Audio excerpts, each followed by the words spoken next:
Good morning, all of you. હવે last સેશનમાં આપણે ભાલોડિયા નકુલને નકુલ નહીં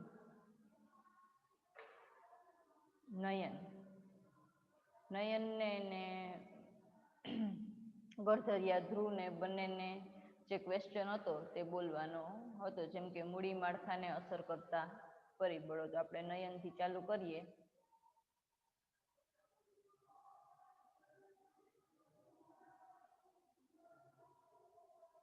પરિબળો હા, એમાં આંતરિક પરિબળો અને બાહ્ય પરિબળો. આંતરિક પરિબળોમાં ધંધાનું કદ, ધંધાનો પ્રકાર,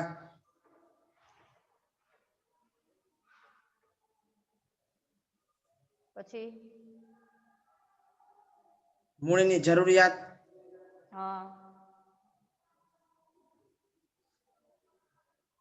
પછી 5 વખત લખ્યું બરાબર ને, કે ઉતારો જ માર્યો? ના મેડમ, આવડે છે એમ તો. હા, તો મોંડો બોલવા હાલો. ધંધાણીના કમાણીના સ્ત્રોતો. સરસ.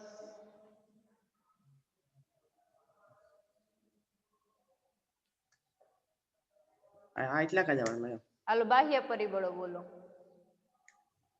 બાહ્ય પરિબળો મૂડીની બજારમાં તેજી અને મંદીને અસર કરતા પરિબળો. પછી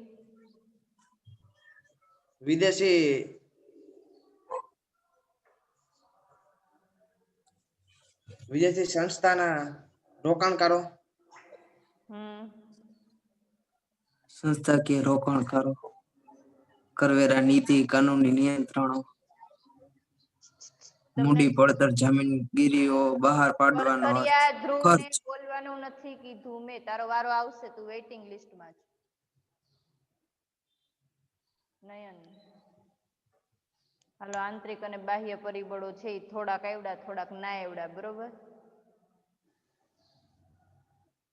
હજી એક વખત બોલવાના થશે, લાસ્ટમાં પૂછીશ આ સેશનની અંદર, બરાબર? જે ભૂલ પડી નેક્સ્ટ ટાઈમ ન પડશે, ના જ પડવી જોઈએ, કેમ કે 5 વખત લખાઈ ગયા હોય એટલે 1 વખત તો આવડી જ જાય. હાલો, હવે ગરધરિયા ધ્રુવ, માસ્ટર માઇન્ડ. બોલો બેટા. હાલ, તને આંતરિક પરિબળો આવડે જ ને બધાય? હા. હાલો, મંડો બોલવા. ધંધાનો પ્રકાર, ધંધાનું કદ, ધંધાની કમાણીના અંદાજ, બસ, હવે બોલ. મિલકતોનું સ્વરૂપ અને જરૂરિયાત, પછી સંચાલકોનું વલણ, નાણાકીય જરૂરિયાતો, મૂડી જરૂરિયાતો, સમય. બાહ્ય પરિબળોમાં શેનો સમાવેશ થાય?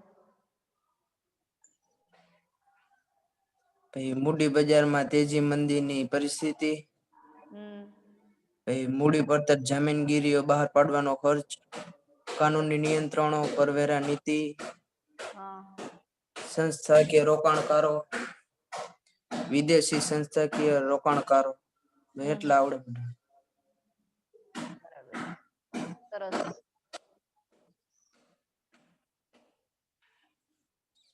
વાછાણી ચાંદભાઈ તો જે આવ્યા નથી એટલે આપણે એને વેઇટિંગ રૂમમાં નાખી દઈએ, એટલે જે પણ આવે એ મને દેખાય, બરાબર? સારું, હાલો, એના પછીનો આપણો જે ટોપિક હતો એ તરફ જઈએ.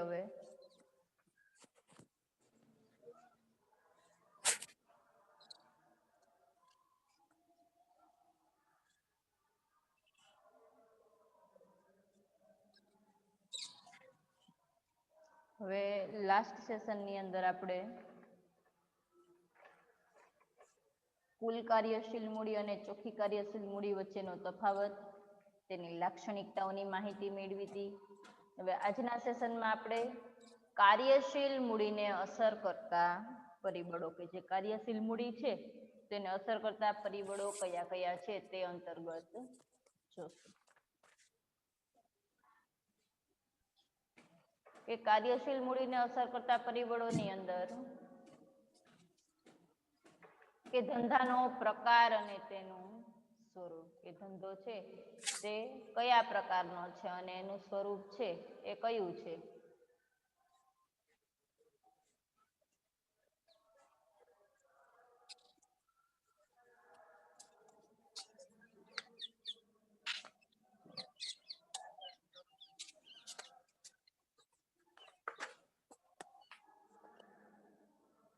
એક મિનિટ.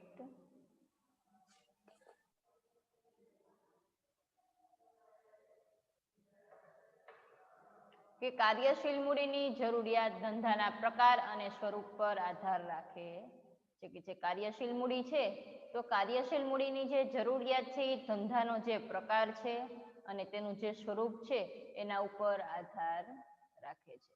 દાખલા તરીકે જે વેપારી એકમોને મોટા પ્રમાણમાં માલનો સ્ટોક રાખવો પડતો હોય કે જે એકમની અંદર કે મોટા પ્રમાણમાં આખા વર્ષ દરમિયાન કે વર્ષમાં એક જ વખત વેચાણ થાય છે પરંતુ માલ સ્ટોક છે એ આખા વર્ષ દરમિયાન છે એનો એકઠો કરવો પડે છે.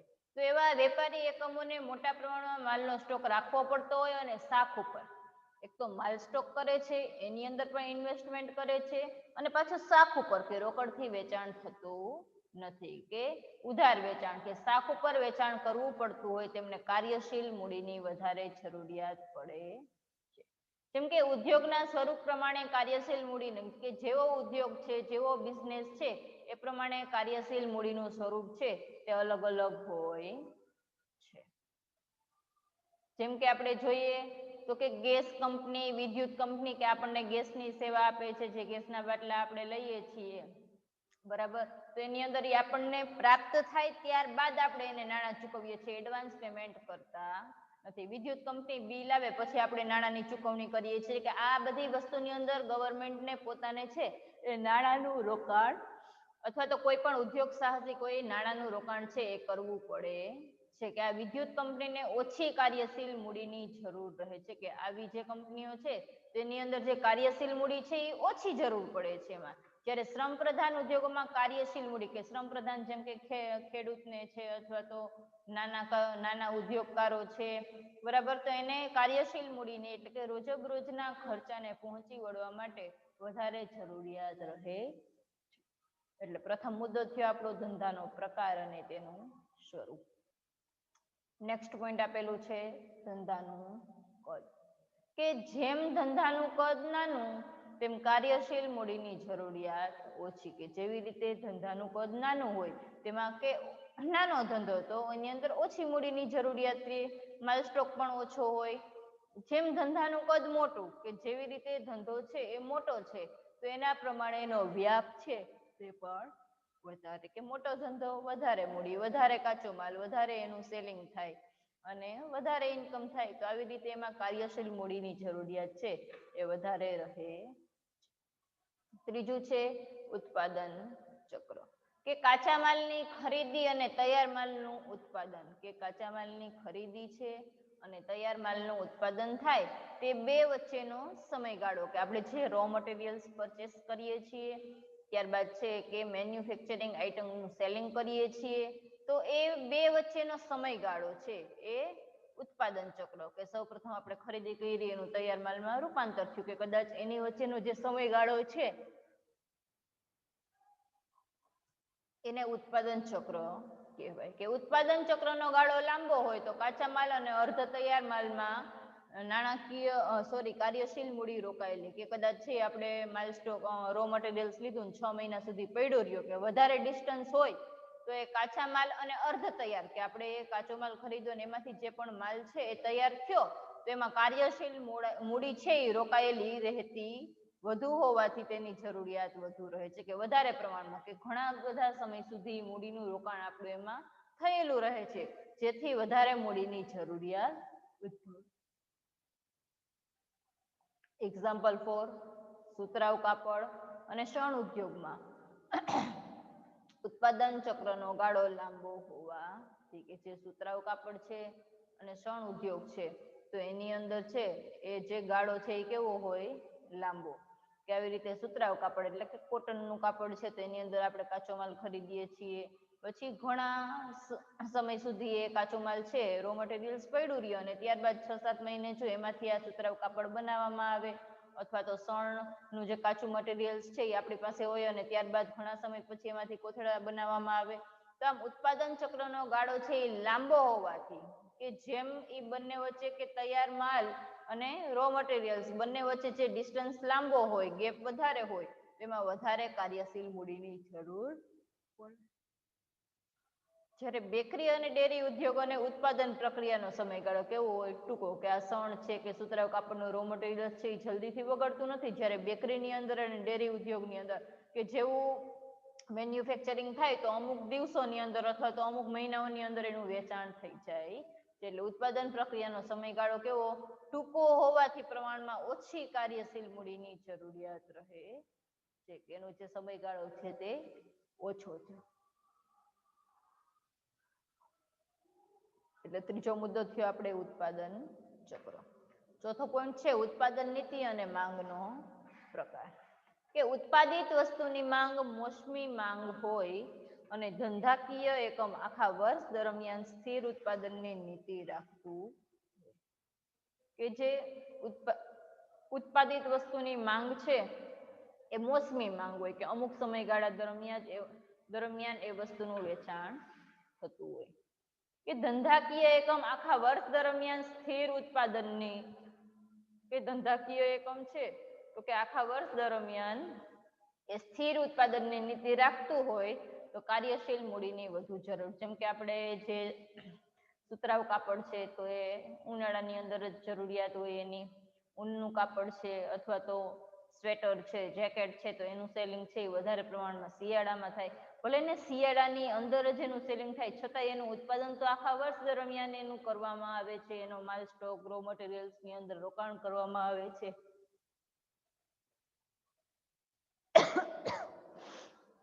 આવી રીતે કે ઉત્પાદન નીતિ અને માંગનો પ્રકાર. કે આપણે જે વસ્તુનું ઉત્પાદન કરીએ છીએ તો અમુક સિઝનમાં જ એનું વેચાણ થતું હોય કે 2-4 મહિના, છતાં પણ એનું મેન્યુફેક્ચરિંગ તો આખા વર્ષ દરમિયાન કરવામાં આવે ત્યારે જે 4 મહિનાની અંદર બધો માલ સ્ટોક છે એમાં પહોંચી વળીએ છીએ.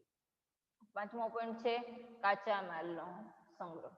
કે કાચા માલના પ્રાપ્તિ સ્થાનો મર્યાદિત. કે આપણે જે રો મટીરિયલ્સ જ્યાંથી મેળવીએ છીએ તો એ આપણને અમુક જગ્યાએથી જ પ્રાપ્ત થાય છે એ પણ મર્યાદામાં, અને અનિયમિત રીતે કાચો માલ પૂરો પાડતા હોય કે ચોક્કસ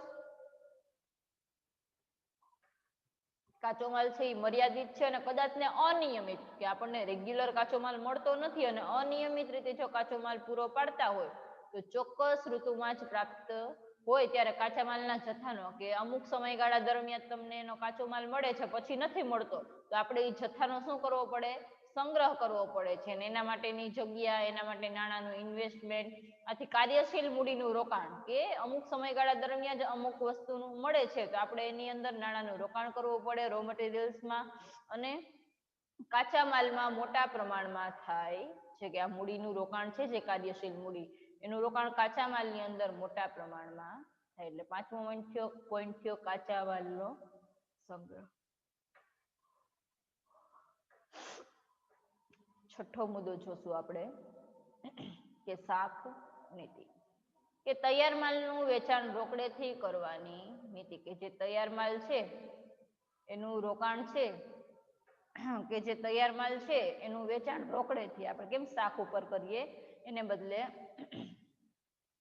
એનું વેચાણ જો રોકડેથી કરવાની નીતિ અપનાવવામાં આવે તો ઓછી કાર્યશીલ મૂડીની જરૂરિયાત છે. કે જે પણ વસ્તુનું વેચાણ થશે એ રોકડેથી જ કરવામાં આવશે, શાક ઉપર નહીં કરવામાં આવે તો આપણે ઓછી મૂડીનું રોકાણ કરવું પડે.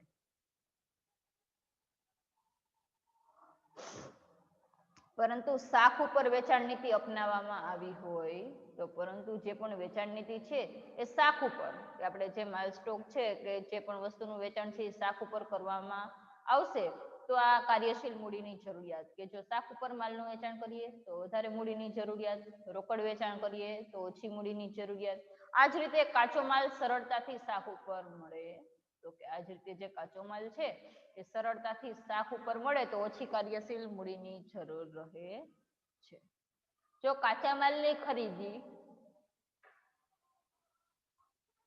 કે હવે આપણે છે એ તૈયાર માલનું વેચાણ કરીએ છીએ બરાબર, તો એ તૈયાર માલ છે આપણે શાક ઉપર આપીએ પરંતુ આપણે જે રો મટીરિયલ્સ છે એ ખરીદીએ છીએ એ પણ આપણને જો શાક ઉપર મળી રહે તો આપણી સગવડતા સચવાઈ રહે.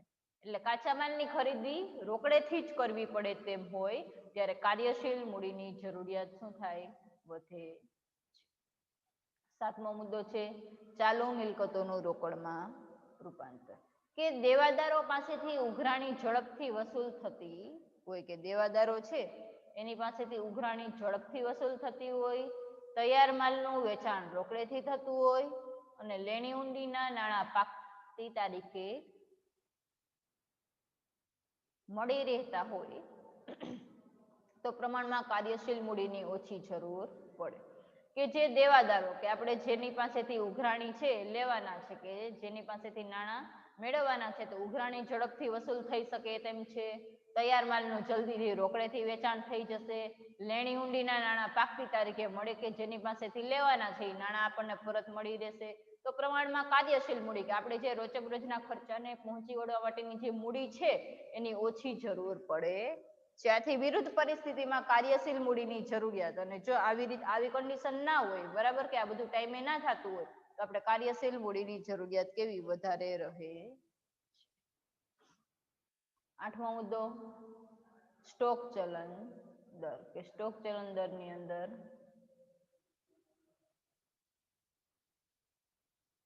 કે તૈયાર માલના સ્ટોકનો ચલન દર ઊંચો હોય તો કાર્યશીલ મૂડીની જરૂરિયાત ઓછી રહે છે. કે આપણને શું કીધું કે તૈયાર માલના સ્ટોક કે જે પણ તૈયાર માલ છે તો એનો જે સ્ટોક ચલન દર ઊંચો હોય તો કાર્યશીલ મૂડીની જરૂરિયાત કેવી ઓછી રહે છે અને સ્ટોક ચલન દર નીચો હોય તો કાર્યશીલ મૂડીની જરૂરિયાત વધારે હોય. સ્ટોક ચલન દર એટલે કે આપણે જે તૈયાર માલ છે બરાબર એનો જે સ્ટોક છે એ ઝડપથી એનું વેચાણ થઈ જતું હોય. જો ઊંચોના મતલબમાં શું કીધું કે તૈયાર માલ છે આપણે જે પણ મેન્યુફેક્ચરિંગ કરીએ છીએ સેલિંગ કરીએ છીએ તો એ સેલિંગ ઝડપથી થતું હોય એટલે કે ખૂબ જ વધારે પ્રમાણમાં થતું હોય એટલે કે એનો જે સ્ટોક છે એનું ચલન દર ઊંચો હોય અથવા તો વધારે હોય તો કાર્યશીલ મૂડી તો ઝડપથી આપણને એના નાણાં પરત મળી રહે છે. અને સ્ટોક ચલન દર નીચો હોય કે કદાચ તૈયાર માલનું રૂપાંતર કર્યા પછી માલ સ્ટોક 6 મહિના સુધી પડ્યો રહ્યો તો આપણે બીજા કાર્ય કરવા માટે કાચો માલ ખરીદવા માટે કાર્યશીલ મૂડીની જરૂરિયાત રહે. કારણ કે કાર્યશીલ મૂડી તૈયાર માલમાં કે કાર્યશીલ મૂડી છે એ રો મટીરિયલ્સમાં તો રોકાયેલી જ હતી પરંતુ તૈયાર માલની અંદર પણ એનું રોકાણ થયેલું રહે.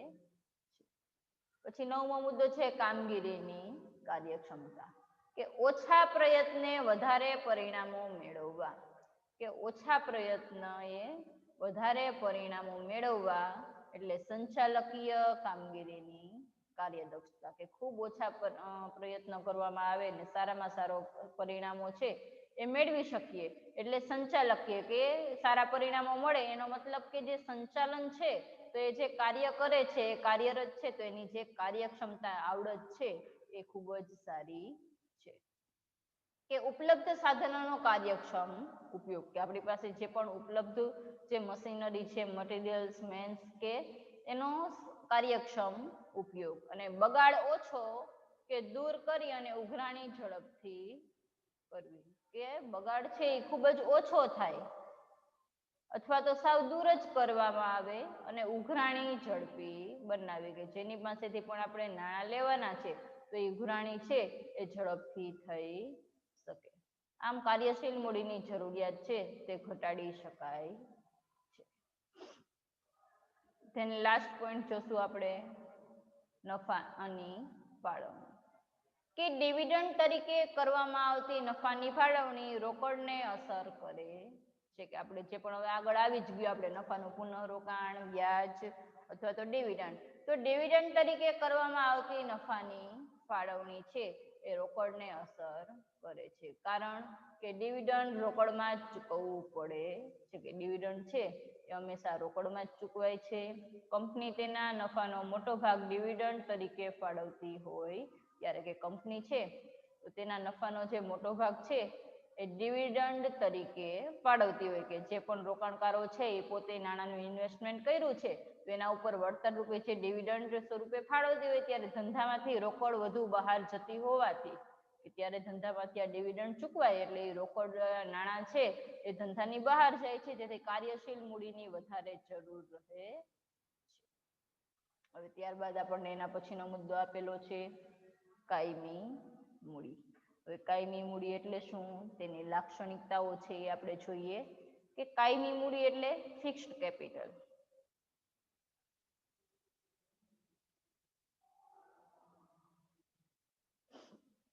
જોઈએ આપણે એનું મિનિંગ અને એનો જે કોન્સેપ્ટ છે કે કાયમી, જો આમ જોઈએ તો તફાવતની અંદર આપણે કાયમી મૂડી અને કાર્યશીલ મૂડી છે એ બધી બાબત સમજી જ ગયા, છતાં પણ અહીંયા આપણને એનો અર્થ અને લાક્ષણિકતાઓ છે ડીપમાં સારી રીતે આપેલી છે, તો આપણે સમજીએ કે કાયમી મૂડી એટલે કે લાંબા ગાળાની મૂડી, જો કાર્યશીલ એટલે કે ટૂંકા ગાળા માટે એની અંદર રોકાણ થયું હોય કે જે આપણે રોકાણ કર્યું ઝડપથી એમાંથી માલ સ્ટોક બને અને એનું વેચાણ થાય ને ફરીથી નાણાં મળે, એમાંથી ફરી આપણે રો મટીરિયલ્સ પરચેસ કરીએ, આમ એની જે સતત ને સતત સાયકલ છે એ ટૂંકા સમય માટે સતત ચાલુ જ રહે છે જે ઉત્પાદન પ્રોસેસની.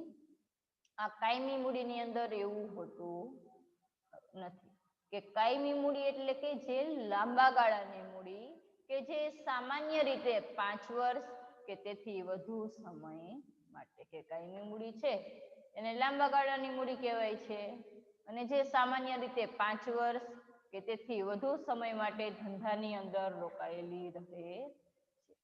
કે કાયમી મિલકતો જેમ કે જમીન, મકાન, યંત્ર, પ્લાન્ટ, ફર્નિચર વગેરેની અંદર જે મૂડીનું રોકાણ થાય છે, તો આ બધા જ પ્રકારની જે મૂડી છે એ લાંબા ગાળા સુધી એનું ઇન્વેસ્ટમેન્ટ છે, એટલે લાંબા સમય સુધી એનું અસ્તિત્વ છે, જે તે મિલકત છે એની અંદર આ કાયમી મૂડી આપણી રોકાયેલી રહે છે. બરાબર, કાયમી એટલે કે લાંબા સમયગાળા સુધી જે તે મૂડીનું રોકાણ છે તે મિલકતમાં થાય તો એને કાયમી મૂડી. ત્યારબાદ આપણે એના લાક્ષણિકતાઓ તરફ જોઈએ કે લાંબો ગાળો, જો એનો કોન્સેપ્ટ આપણને વ્યવસ્થિત રીતે સમજાણો તો એની લાક્ષણિકતા સમજવામાં કોઈ પણ અગવડતા પડશે નહીં. કે ફર્સ્ટ વન આપણને આપેલો છે લાંબો ગાળો. હવે કાયમી મૂડીની અંદર આપણને ખબર જ છે કે વધારે સમયગાળા સુધી, કે કાયમી મૂડી લાંબા ગાળા સુધી 5 વર્ષ કે તેથી વધુ સમય માટે ધંધામાં રોકાયેલી હોય, કે ઓછામાં ઓછા 5 વર્ષ અથવા તો વધુમાં વધુ ગમે તેટલા વર્ષ સુધી અથવા તો વધુ સમય માટે જે ધંધામાં રોકાયેલી મૂડી છે તો એને લાંબા ગાળાની અથવા તો કાયમી મૂડી કહે છે. બીજું, વિવિધ પ્રકારના ધંધામાં જુદું જુદું પ્રમાણ, કે મોટા ઉદ્યોગો જેવા કે ભારે યંત્ર સામગ્રી, રાસાયણિક ઉદ્યોગોમાં બરાબર કે જે રાસાયણિક પ્રોસેસિંગ કે જે મેડિસિનનું મેન્યુફેક્ચરિંગ કરતા હોય, કે કાયમી મૂડીનું પ્રમાણ એમાં વધુ હોય છે, કે આવા જે રસાયણો છે ખૂબ મોંઘા જે એક્સપેન્સિવ પ્રકારના હોય, નિષ્ણાતોની સેવા લેવી પડતી હોય, કે આની અંદર મૂડીનું પ્રમાણ છે એ વધુ હોય છે. અને વેપારી એકમોમાં, જ્યારે એની સરખામણીમાં જે વેપારી એકમો છે એ માલ સ્ટોક રાખે છે, સેલિંગ કરે છે, તો એમાં કાયમી મૂડીનું પ્રમાણ કેવું હોય છે? ઓછું હોય છે. એટલે કે લાંબો ગાળો, પછી વિવિધ પ્રકારના ધંધામાં જુદું જુદું પ્રમાણ. ત્રીજું, ઘટકો, એ કાયમી મૂડીના ઘટકોમાં જમીન, મકાન, પ્લાન્ટ, યંત્રો, વાહનો, ફર્નિચર વગેરેનો સમાવેશ થાય છે. કે કાયમી મૂડીના જે ઘટકો છે, તો કે કાયમી મૂડી છે એ શેની અંદર રોકાણ થઈ શકે? તો કે જમીન, મકાન, પ્લાન્ટ, યંત્ર, વાહન, ફર્નિચર, કે આ બધા ઘટકોનો સમાવેશ થાય છે. ચોથો મુદ્દો છે તરલતા ઓછી, કે આ પ્રકારની મૂડી લાંબા ગાળા સુધી, ક્યારેક ક્યારેક વચ્ચે નેટવર્ક છે અનસ્ટેબલ થઈ જાય છે, બરાબર.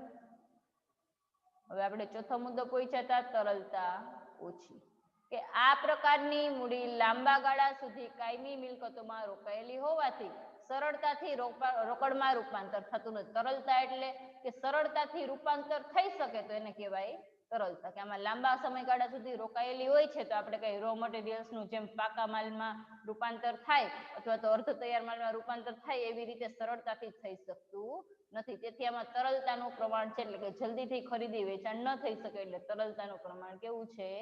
ઓછું છે. પાંચમો મુદ્દો છે જોખમ, કે કાયમી મૂડી કાયમી મિલકતોમાં જ રોકાયેલી હોય છે, કે જે મૂડી છે કાયમી મૂડી, તો કે કાયમી મિલકતોમાં જ રોકાયેલી હોય છે, અને કાયમી મિલકતો લાંબા ગાળાની હોવાથી, કે કાયમી મિલકતો છે એ લાંબા ગાળાની હોવાથી તેમાં અપ્રચલિત થવાનું જોખમ રહે છે, કે આ તમામ મિલકતો છે એ લાંબા ગાળાની હોવાથી તે અપ્રચલિત, કે ઘણી વખત છે અમુક જૂનું થઈ જાય અથવા તો જૂની મશીનરી અથવા તો એનો ઉપયોગ છે ધીમે ધીમે ઘટતો જાય એવું જોખમ રહે છે. આ સિવાય રાજકીય, સામાજિક અને આર્થિક પરિબળોમાં કે ઘણી વખત આવું છે કોઈ પણ એવા રાજકીય, સામાજિક અથવા તો આર્થિક પરિબળોમાં કે કોઈ પણ રાજકીય નિર્ણય લેવામાં આવે અથવા તો સામાજિક ફેરફારો થાય અથવા તો આર્થિક તેજી મંદીની પરિસ્થિતિમાં આ જે ફેરફારો પણ છે એ પણ જોખમનું પ્રમાણ વધારે છે. પછી છઠ્ઠો મુદ્દો જોશું આપણે ઘસારો, કે કાયમી મૂડી જેમાં રોકાયેલી છે તેવી કાયમી મિલકતો ઉપર ઘસારો ગણાય છે. કે કાયમી મૂડી જેની અંદર રોકાયેલી છે તેવી કાયમી મિલકતો ઉપર કે દિવસે ને દિવસે એ વસ્તુનો વપરાશ થાય છે તો એના ઉપર એ ઘસાય છે તો એની અંદર છે એના રિનોવેશનના અથવા એના રિપેરિંગને લગતા ઘણા બધા ખર્ચાઓ આવે તો એનો ઘસારો છે એ ગણાય છે. તેથી કાયમી મૂડીની ચોપડે કિંમતમાં શું થાય? ઘટાડો. કે આપણે 5 લાખની લીધી હોય તો દિવસે દિવસે એની કિંમતમાં શું થાય? ઘટાડો થતો જાય છે. સાતમો મુદ્દો પ્રાપ્તિ સ્થાનો, કે કાયમી મૂડીના પ્રાપ્તિ સ્થાનોમાં ધંધાના સ્થાપકો, ધંધાના માલિકો, વિવિધ પ્રકારની જામીનગીરીઓ, નાણાકીય સંસ્થાઓ અને નફાનું પુનઃરોકાણ વગેરે છે. કે આપણને કાયમી મૂડી ક્યાંથી પ્રાપ્ત થાય છે?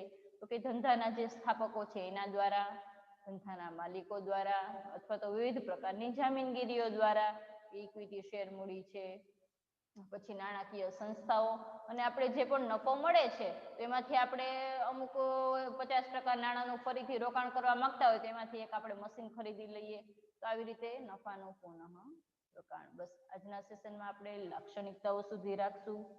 એના પછીના સેશનમાં એનો આગળનો જે ટોપિક છે કે કાયમી મૂડીને જરૂરિયાતને અસર કરતા જે પરિબળો છે તે આપણે જોઈશું.